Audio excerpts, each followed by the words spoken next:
welcome to the show. Hello, thank you for having me. I am super excited to have you on the show. And you're probably saying, who is this guy? Why me? I'm just a nice girl from Menlo Park in California, living my life in Italy. Why is he bothering me? Why does he want me on this show? Why at 5 o'clock at night do I have to do this on a Friday night? Well, we're gonna get into all of that in a second. So I'm super excited to have you on the show today because I'm doing a series. We have been, as you well know, coming from California and being close to America, you well know that we have been in some really crazy times here. And a lot of people are thinking of all sorts of resets, things that they dreamt about, they didn't do. They're recognizing that tomorrow is not promised. And the container, let's call it, of living in America in the way that they saw it is no longer the same. And I really think that as an expat living in Italy, you can offer some of our American listeners who are going through some tough times, whether it's witnessing the storming of the Capitol, riots in the streets, or anything else, maybe some perspective. So that's the reason why I wanted you on the show. And there are a lot of expats to choose from, and you're the one I chose because I have a fondness for Italy, which we can get into. But really, the work that you're doing is really stellar in that area. So, okay, that's the background. Let's start from the beginning. What's a girl from Menlo Park, California, with perfect weather and beaches? I mean, look, I live in LA right now, so it is a little bit of communist China here for a lot of reasons. But you can't, as the song goes, I wish they can all be California girls. Nobody says I wish they can, all be New Jersey girls. There's a reason. There's a reason why, right? So California is beautiful. But what's a nice girl like you doing living in Livorno, Italy? Well, this is a question I get all the time from Italians. A lot of the times Americans think, oh, Italy's so incredible. And then, you're here and Italians are looking at you going, what is wrong with you? Why did you leave the US in general? And then when I say I'm from California, they're just basically horrified that I left. But I guess the grass is always greener on the other side. I originally came to Rome for a study abroad semester. And I kind of chose Italy a little bit randomly. It was between Italy and Ghana, of all places. I don't know. It came down to those two. Ghana? Yeah. The normal choice. Yeah, right. I mean, I'm going to make a bad joke about Ghana. I can't, because somebody listening is from Ghana and I should have no business talking bad about Ghana. So continue. Well, I decided on Italy because I had always wanted to learn Italian. My college didn't have Italian courses and I loved art history. And I thought, okay, a semester in Italy, let's do this. And I fell in love with Rome in a way that I absolutely was not expecting. The same way that you fall in love with a person, where you can kind of explain some of it, but you can't explain all of it. And I just knew I needed to come back for a little bit of time. So my, great scheme was that I would come back for 1 year. Post-graduation, I graduated from university and I came to Italy for 1 year. And now that's been over 10 years because every single year was just not quite enough. I just felt like I needed to stay a little bit longer each time. And now I've ended up in Livorno in Tuscany, and it feels kind of like California, actually. So I feel like I've kind of come full circle in a weird way. All right, so let's stick a pin in that. And by the way, I'm so impressed that you can roll your R's like that, because you didn't learn that in Menlo. You didn't learn that in California. So the fact that you can go Livorno is just beautiful. So let's rewind a little bit. I don't want to go too fast here. You, around 2010, take me back to Tacoma in Washington, where you were studying to be a writer. That's where you were doing your study abroad program. Paint a picture for me of what that part of your life felt like for you at that time. Well, I was in college, and I'd always known I was going to go to college, and I'd sort of had, schooling is kind of set up for you. You're going from one school to the next. You're going to go to university, you're going to graduate, and then what are you going to do? Is it going to be a master's degree? Are you going to get an internship? And I was sort of looking at the future post-college and thinking, I'm not liking what I see here. As you said, I studied literature because I've always been passionate about writing. And, when you tell people I want to be a writer, they kind of go, oh, okay, you're going to be a millionaire this way. And you're like, well, yeah, I didn't say I wanted to be a millionaire. I said I wanted to be a writer. I want to be a writer, yeah. Yeah, there wasn't really a place for that idea. And of course, you can make your way in the US. You do not have to leave it to make these dreams come true. But I did not feel personally that I could. And so I think there was a combination of not really wanting to stay in a place where I felt kind of trapped by the expectations of, I'm going to say society, which sounds so broad, but it's in all the little conversations you have with people that are, what job are you doing? How does that help your CV? Oh, so you want to go into this as a career? Everything around you is pushing you towards, aren't you climbing the ladder? And if you're not, why? What's wrong with you? What are you doing? And I just kind of wanted to escape that and be somewhere else. And then I happened to, be in Italy in a little bit of in a random way for my study abroad program, and just felt this connection to the country that I really wasn't expecting.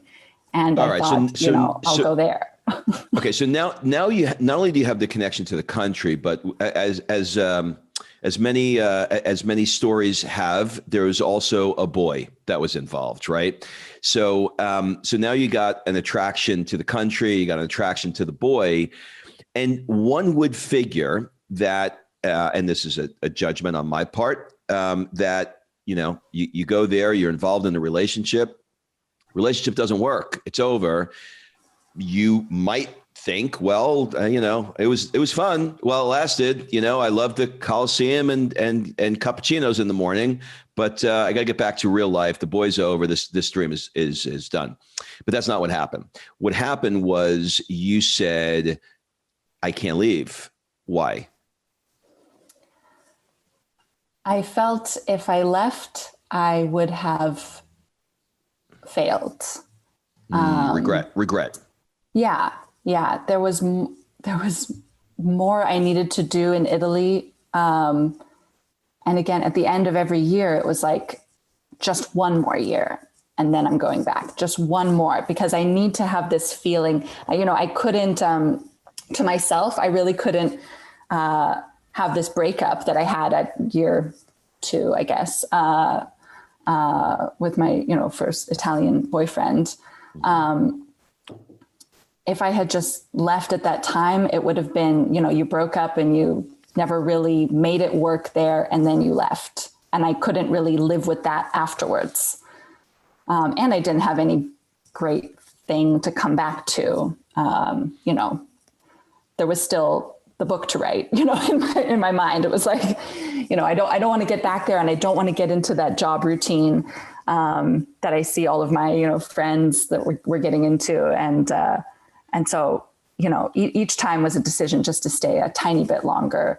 And that was the same. There almost seems to me, and I don't want to put words in your mouth, but it almost seems to me like it's, even for a writer who is very good with words, it almost feels like you don't have the words to quite explain your passion and your love for your adopted country. Is that right? Yes, I would absolutely say that's right. And that I have this conversation a lot with other Americans that have moved here, or just other foreigners that have moved here. And I don't think any of us can really explain it. And we sort of say things like, is beauty enough? Are we insane? What have we done? Why have we decided to come here? Actually, is it really just because Italy is so beautiful? And it's not clear. It's not. I started the sort of this blog to try to answer that question for myself, because I kept getting that question over and over. Why did you move? And it's not fully clear, I think, because a lot of it is emotional.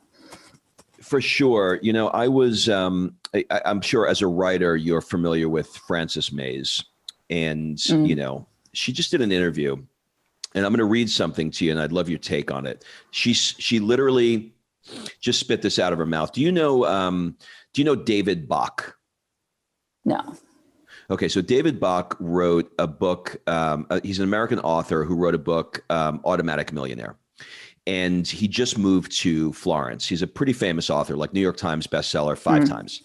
And he just moved to Florence. And so he is, he's been there for about a year and a half. Obviously, he moved during COVID. That's not fun. But he asked Frances about living in Italy, and this was her answer. I think one reason people come to Italy is to reset. There's something in the scale of life here that is just different from anywhere else I've ever been. There's a kind of human scale. When you go into the store, making conversation with people, you actually feel that you've almost made a friend. When you come out of the bookstore or any shop, contact here is human. It's personal. People are interested in you. They look you in the eye. There's an intimacy to life here that I just don't experience anywhere else. And I think it renews your sense of life. I think that's secretly why people respond so profoundly to Italy. It makes them feel reconnected with their own lives because the scale of the human interaction is so intimate. Now, she spit that out in an interview that I literally had my assistant transcribe for me, because I wanted to read it to you to ask you what your take on that was.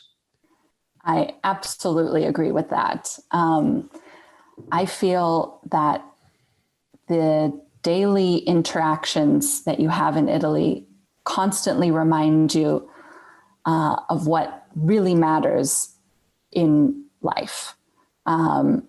In a way that I wasn't feeling from the interactions I was having frequently in the US. So like I was mentioning earlier, that the questions were always, how does this help your career? How is this helping you climb the ladder to success?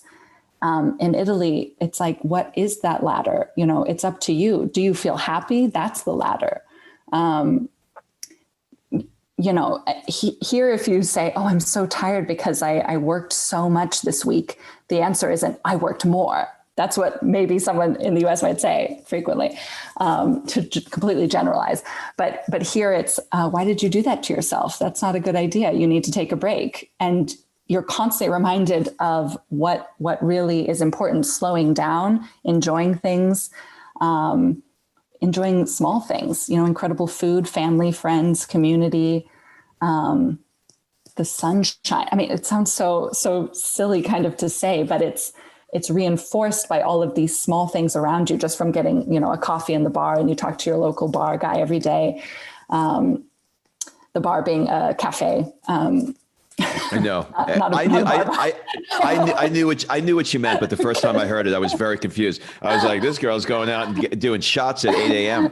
No, it's the bar in the bar in Italy is a cafe. Is a cafe.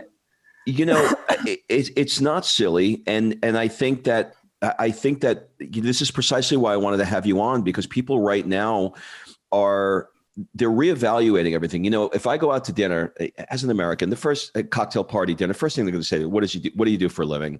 They're going to judge the car I drive, the house I live in. They're going to make a quick assessment of how much money I have, et cetera. Particularly, guys for sure. But there is something in Italy, and perhaps it's, I was at a bar in Florence one night. We were up late, me and a buddy of mine, and the bartender was listening to the two of us talk, and we were talking about living in Italy, and so he chimed in, and so after the third Negroni, we were all just saying whatever we wanted to say. And he said in his broken Italian accent, he said, you Americans are like Britney Spears. And I said, Britney Spears? Why Britney Spears? Of her phase.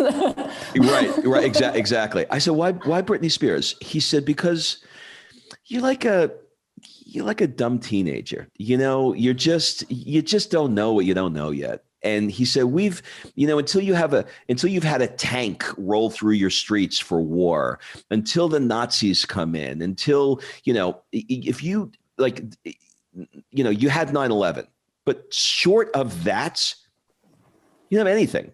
We're 2,000 years old. You're 200 years old. So you're babies. And for whatever the reason is, it really stuck with me that there's something genetically that is passed down through generations of what's important. And I think that Americans right now are searching for that. In fact, I know that this is the case because we are at an all-time high of people leaving America, like for the first time in the history of America. Right now, we're at this, all-time high. So, okay. Do you long for being back in the States, or do you feel that now at this point, this is your last stop, or you just don't know? Well, I kind of always felt that I didn't want to go back. It was always kind of at the beginning it was, I'm just going to be here for a while and I'm going to go back. But I always was pushing that off and putting that off. And after a number of years, I kind of realized, no, I live here now. If I'm going to go somewhere else, it wouldn't be back to the States. But I feel at the moment that Italy is my home now. And I still feel, I'm always going to be an outsider here because I'm always going to be pronouncing something wrong or not getting the right word, or just coming from a different kind of mental space than the native Italians. But for now, I'm in Livorno. I'm with an incredible partner, and I've found kind of a dream job as a tour guide. So, a lot of the times in recent years, guests on my tours would ask me, okay, so when are you getting back to real life? Because I could see some of them were like very kind of concerned, like, okay, when are you coming back like to the fold? Like, okay, this is all nice, but just, and I was like, but I talk about art and history and I stand in front of like the masterpieces of Western art for work. Why would I be leaving this? Yeah, exactly. Well, listen, our preconceived notions about what it's like living abroad is so poor. I remember I went with my wife. We were in Italy and she was pregnant. And I remember my mom freaking out. She's like, what if something happens? I'm like, Mom, they've been having babies for 2,000 years. They've got many methods. Like, what are you talking? Like, we have this like view that, it's so bizarre. Okay. So I want to hit some low hanging fruit questions that I know people are going to want to know. And forgive me for asking these because you've been asked 10 billion times. But I'll try and see if I can get creative in how I ask them. You decided that you wanted to leave Rome and you moved to a seaside town in Tuscany, which I didn't know existed. And I feel like an idiot because I understand maps, but I just did not understand that the sea actually borders Tuscany as well. And as you've mentioned. Yeah, because Tuscany is like rolling hills, Chianti, Florence, and people don't even realize that there's a coastline. Yeah. Yeah, we think of Francis Mays Under the Tuscan Sun, rolling hills, and those trees. What are they called? Yeah, Cypress? The cypresses. Yeah. Right. But that's not where you are. Or if they think of water, they may think of Puglia, they may think of the Amalfi Coast, but they definitely don't think of Tuscany, including me. What is it? Maybe you can describe, because you have the reference of California, and now you have the reference of Livorno. What is a seaside town like in Tuscany? Well, the first word that comes to mind is chill.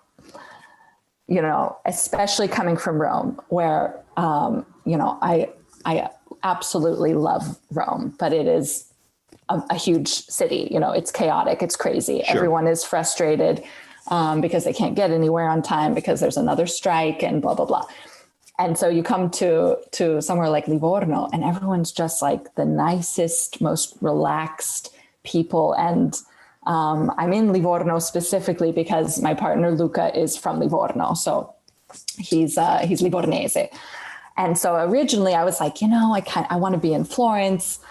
I'm not sure about Livorno. And so we actually were planning to have an apartment in Livorno and one in Florence so that we could kind of go back and forth for work. And, then the whole pandemic thing happened and we had to give up the Florence apartment.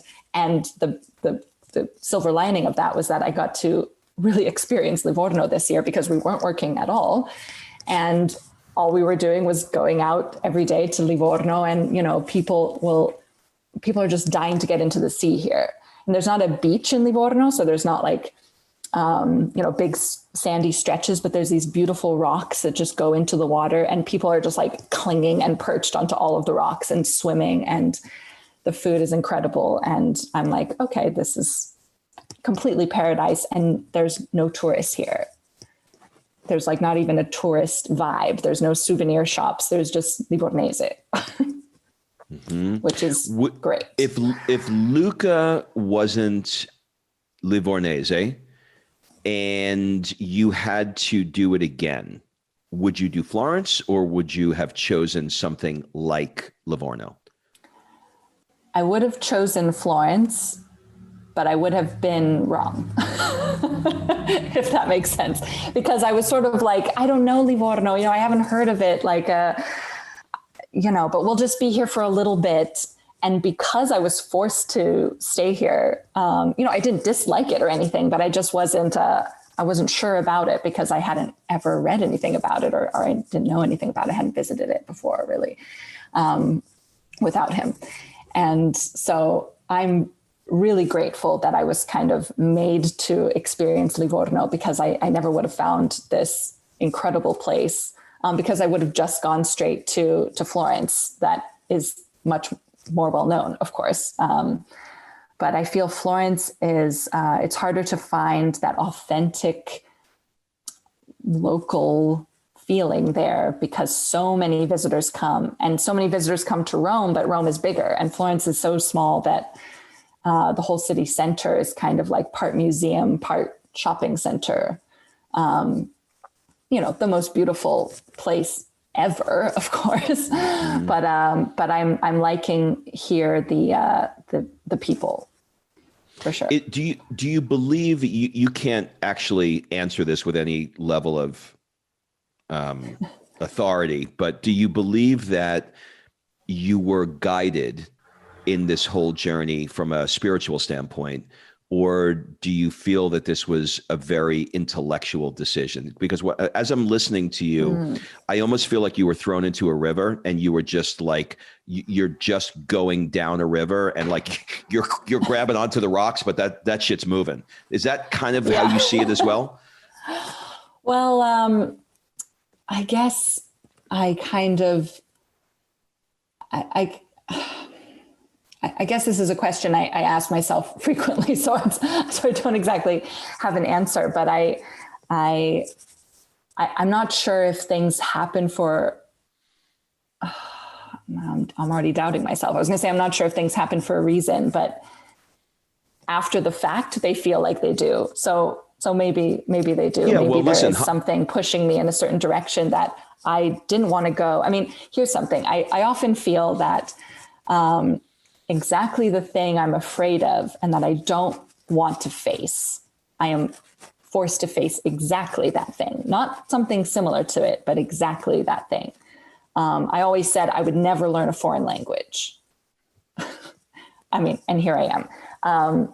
I didn't want to have kids, and my partner Luca has a daughter. So now she's not my daughter, but she's in my life. So now a child is in my life in a way that I never would have expected. I never would have thought I would be a tour guide because I'm someone who's was actually so shy that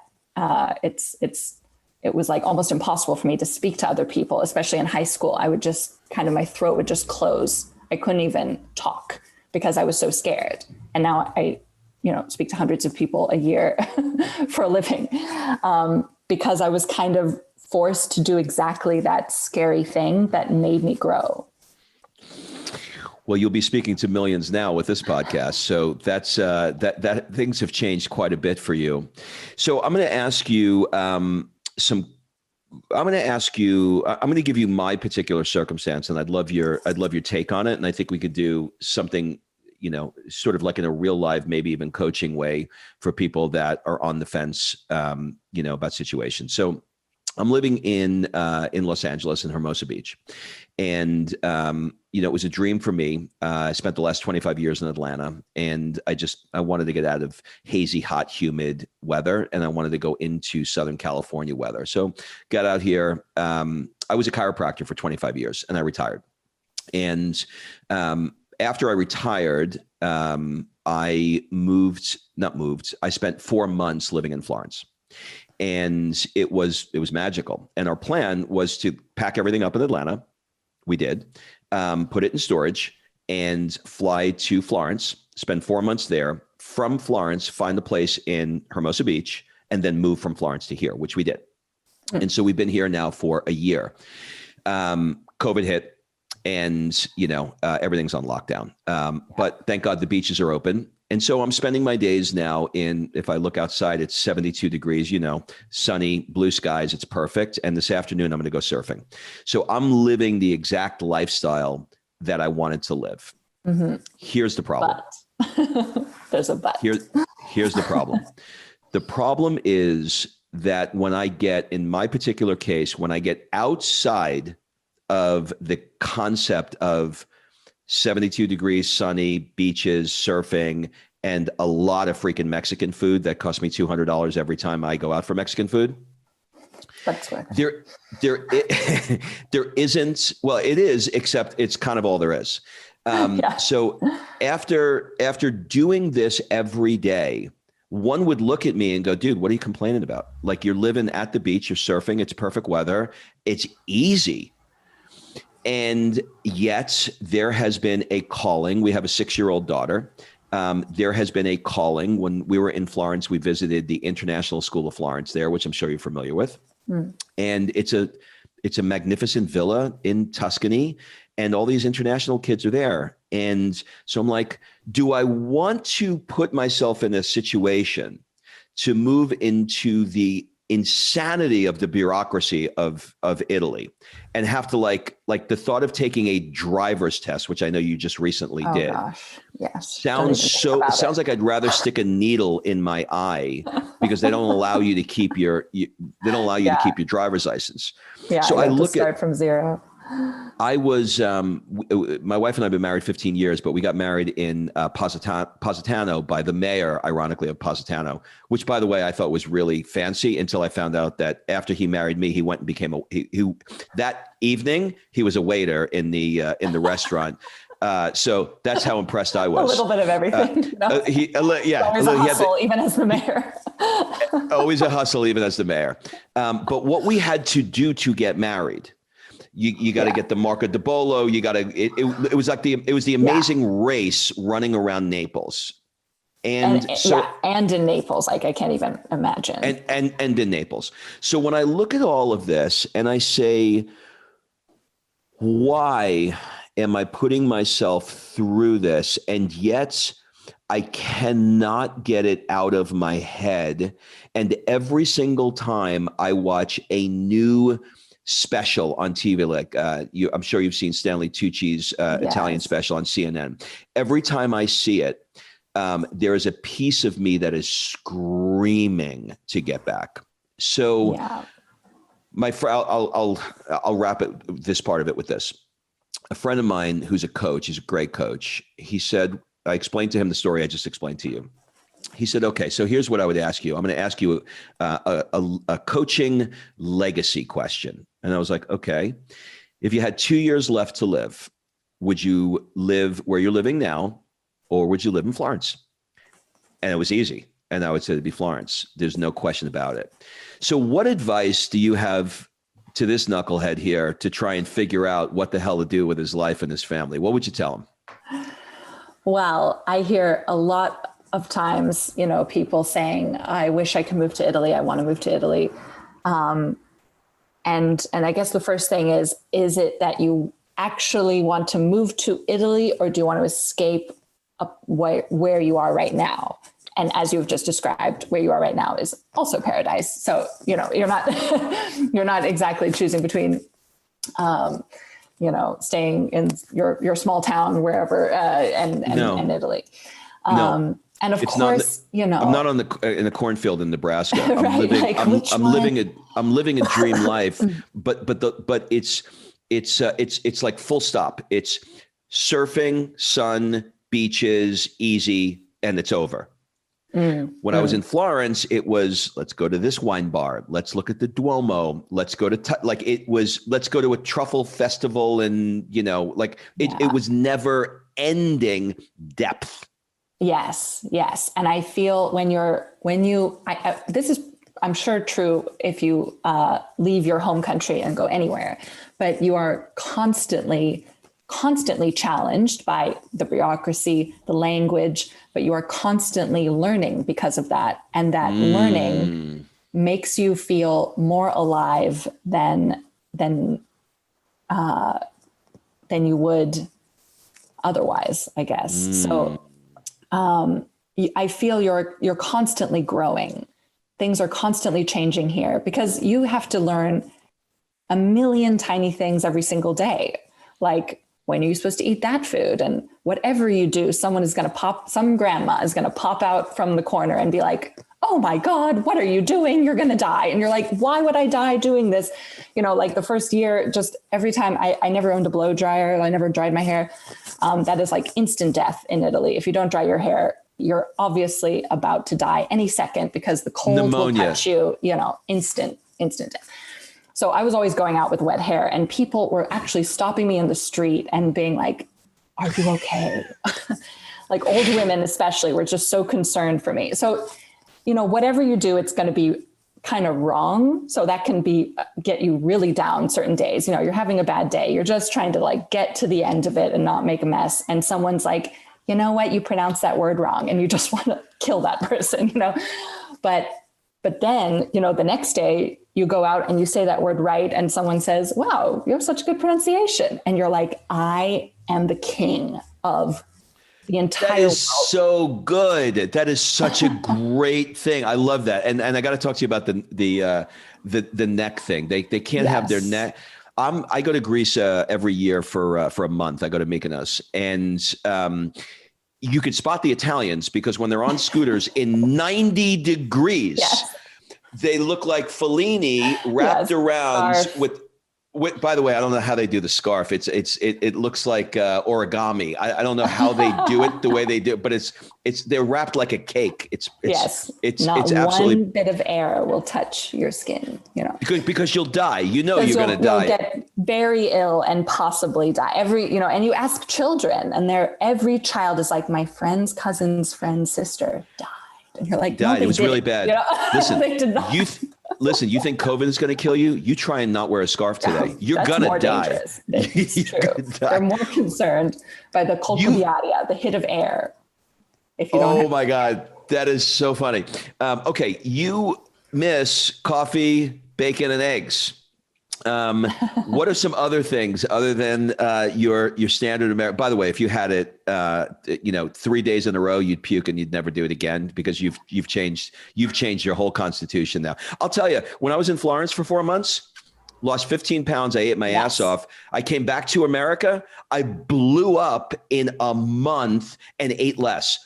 What the hell is it? Fresh food. Yes. This is exactly what happens to me every time I go back to visit, family in the US. I gain like 5 pounds, and then I come back here and I lose it all. Eating pasta, and pizza. So okay. The food here is good for you. It's real food. yeah. What was the question? Where were we? I don't. Oh, what I was bacon and eggs. What do you Oh, What do yeah. you miss? What do you Yeah. miss most about American? Well, let's broaden it from breakfast. What do you miss? Like really, truly miss? And it could be just a sweet It could be like an indulgent thing. But what is the thing like? That you haven't reconciled living in Italy, and you still like. I don't have that problem when I go to America, but I always have that problem. What do you miss? Well, food is a big motivator for me in Yep. general. Yep. So the thing that comes to mind first is diners. They're I fun. miss diners, just the atmosphere of Yep. diners Yep. and all that breakfast food. I love all that breakfast food. And here they have cookies for breakfast. So it's not exactly, again, a hardship, Which but which is another mind fuck because they're 82 pounds and they have breakfast. It's a sugar bomb. yeah, just sugar it and is cake and cookies. it's really, really strange. Okay, so you have a passion for writing and you have a passion for baking. What do you think those two things have in common for you? Oh, I like this question. Well, it's kind of like slowly putting together little pieces to make something completely different. So I think, every time I write a story or anything creatively, you kind of start out with one idea and you're putting together different ideas and different styles. And what comes out of it is often different. So I guess with baking, you usually know what you're going to get to at the end of the day, whereas with writing, you don't know. But it is about building something one piece at a time and having patience. Who's your favorite writer and who's your favorite baker, if you know one? Oh gosh, this is like the ultimate impossible question. Just There's one. no- I'm only giving you exactly. one chance. That's it. God. Who's the if I had to give you one writer that you could say you get one and you have to sit with him or her and you could spend the day asking them questions and learning how to improve your writing, but you only get one, who would it be? Okay, well, I'll go with one from the last year because otherwise It could be there's a dead too. lifetime. Oh God. Okay.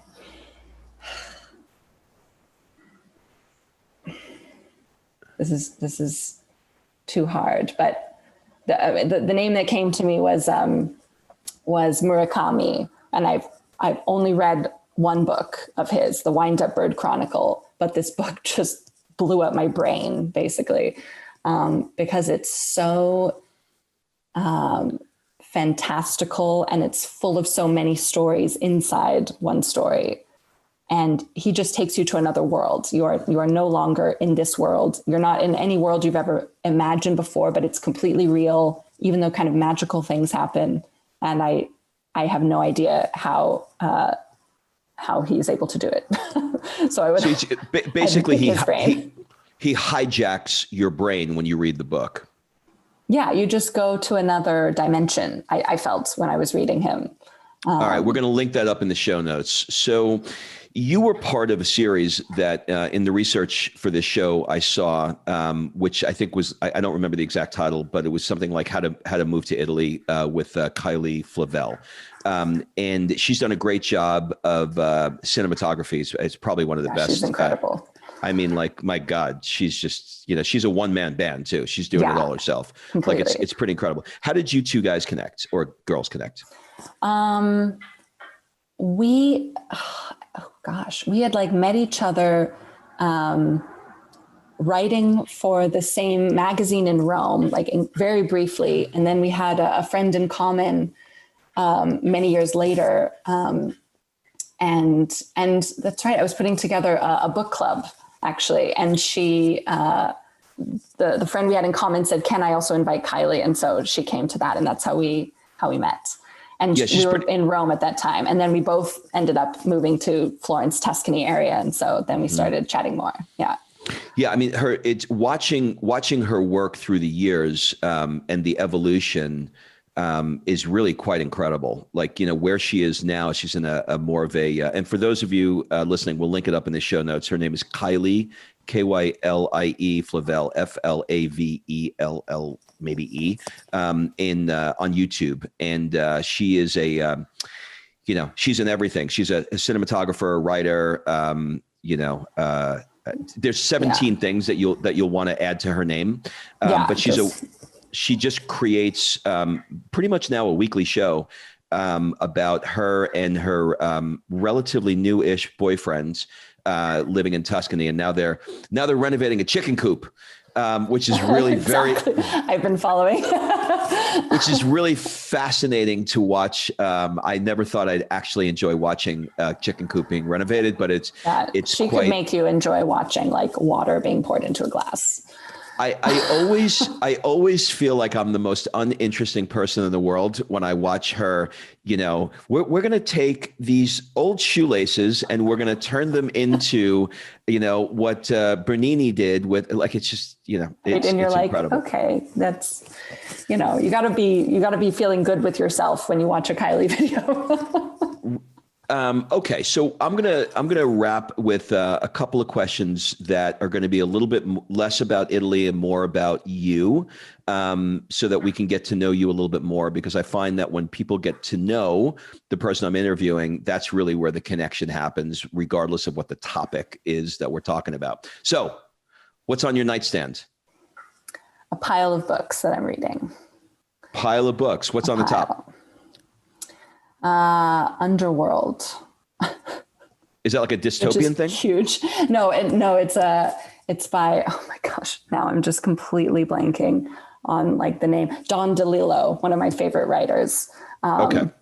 A huge book. So I'm slowly getting through that. Little by little. Yeah. Are you thinking now in Italian or are you still thinking in English? Thinking a combination, because there's certain words in Italian that are better than English. So it's mostly in English. Are you speaking Spanglish with Luca, or are you guys doing one language or the other? We do kind of English with smatterings of Italian here and there, and then when his daughter is with us, which is half the week, we speak Italian so that she's not feeling bad. What do people often get wrong about you? I think I have sometimes when people meet me, they mistake my shyness for arrogance. Because I often, in a group setting, I'm just kind of quiet and observing because I'm like kind of nervous, and but trying not to look nervous. So probably the result is that I look kind of like I'm judging from the outside and not participating, but I'm really just like trying to find my place to jump in. That's such great self-awareness. I love that. What's an unusual or absurd thing that you love?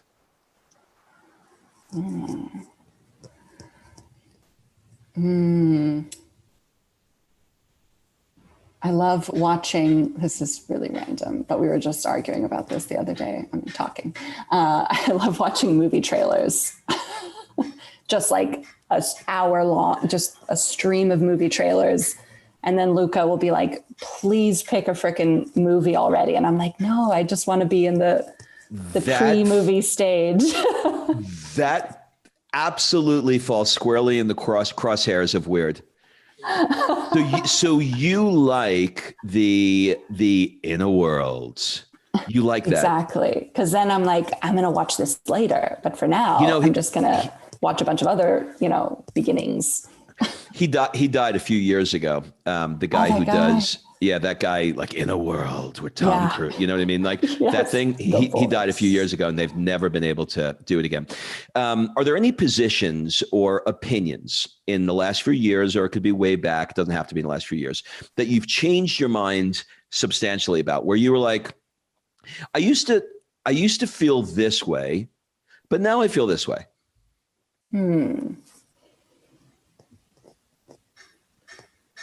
Well, I definitely used to feel that, I used to think people should at least show that they're more put together than they might be.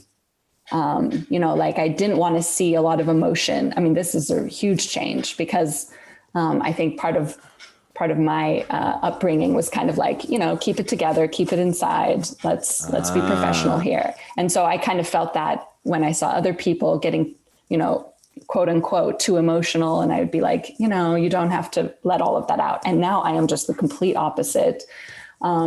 Obviously, I'm a very emotional person if I moved to Italy. So I also had to kind of reconcile that in myself. It's like, I was going to say, you picked the wrong country to play that game.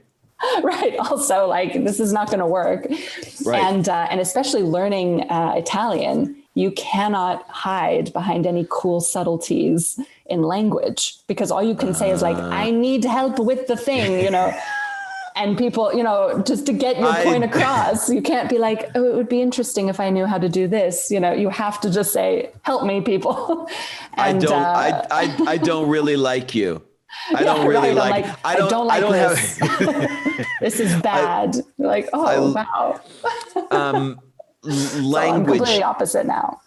Language tricks for people. Is there any fast cuts to languages, or is it just immersion?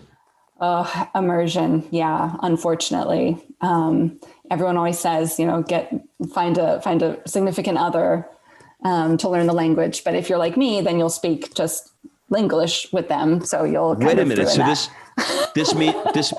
this means I leave my wife and I get an Italian girl. Is that what happens? Right. It also doesn't really, work for everyone, as you can see. Don't tell her Lauren told you to do this. I won't. All right. We're going to wrap up with some rapid fire questions. What would your friends say is one of your superpowers? I think listening with a lot of empathy and non-judgment. I like to get to the deep issues. And so I hear a lot of the times, like, I know I can tell you this because you'll understand. It's good. You're a good listener. You are. Do you collect anything, or have you ever collected anything? I have to say I collect books. Shocking, for a writer, but like, it's like bordering on, like an issue. Like if I feel kind of stressed, I just need to buy a book and then I feel fine again. So your building is tipping over with the volume of books that you have. Yeah, we're just bursting with books here. They're all over. I even have books that I've left in Rome with friends that I'm like, I'm going to get these later. And they're like, whatever. What do people never ask you, but you wish they did?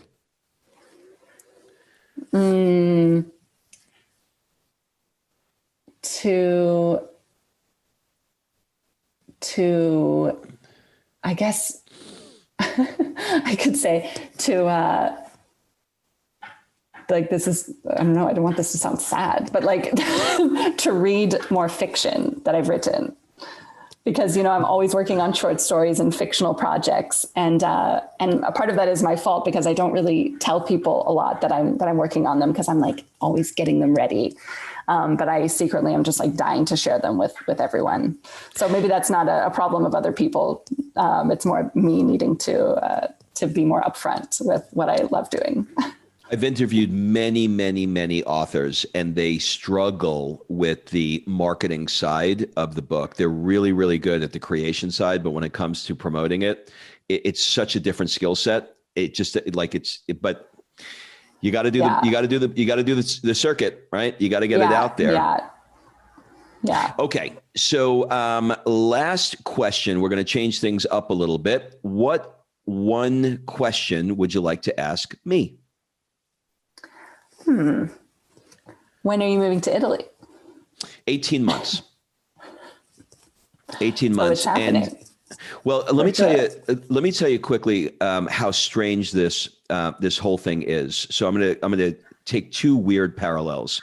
So kind of like this falls into the it's a sign category. So one Sunday morning here in LA, I was watching CBS Sunday Morning, and they were interviewing this guy about, he's a lawyer living in Florence. And it was a story about how all expats are starting to move back to Italy, like second generation New York Italians are going back to Tuscany. It's just in one ear and out the other. And I thought it was an interesting piece.